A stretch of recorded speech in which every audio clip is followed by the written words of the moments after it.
মানুষ যতদিন বেঁচে থাকে তাকে কাজের মধ্যেই থাকতে হয়। নদীতে জল না আসলে যেমন নদী মরে যায়, তেমনি কাজ না করলে মানুষের অবস্থা ঠিক সেইরকম হয়। পদক্ষেপ নেওয়ার অর্থ হলো আমরা আমাদের কাঙ্ক্ষিত ফলাফল পেতে বিশ্বের উপর আমাদের প্রভাব প্রয়োজন করছি।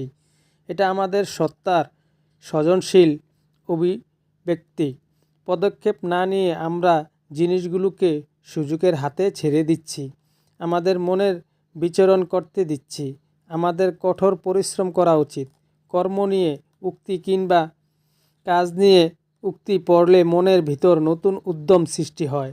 কাজ নিয়ে অনুপ্রেরণামূলক বাণীগুলো পড়লে বা উপলব্ধি করতে পারলে ফেসবুক কিংবা ইনস্টাগ্রাম যদি কাজকর্ম নিয়ে স্ট্যাটাস লিখতে চান অথবা কর্ম নিয়ে ক্যাম্পেজ দিতে চান, তাহলে অবশ্যই আমার এই প্রোফাইলের সাথে যুক্ত থাকবেন। ইনশাল্লাহ আমি চেষ্টা করব কাজ বিষয় নিয়ে ভিডিও দেওয়ার জন্য এবং গাছগাছালি শিক্ষামূলক ভিডিও দেওয়ার জন্য, ইসলামিক ভিডিও দেওয়ার জন্য। অবশ্যই ভালো যেই কোনো কাজের সাথে আমি আছি ইনশাল্লাহ। আমার সাথে থাকবেন, পারলে আমাকে উপদেশ দিবেন, আর যদি ভিডিওটি ভালো লাগে শেয়ার করে দিবেন ইনশাল্লাহ।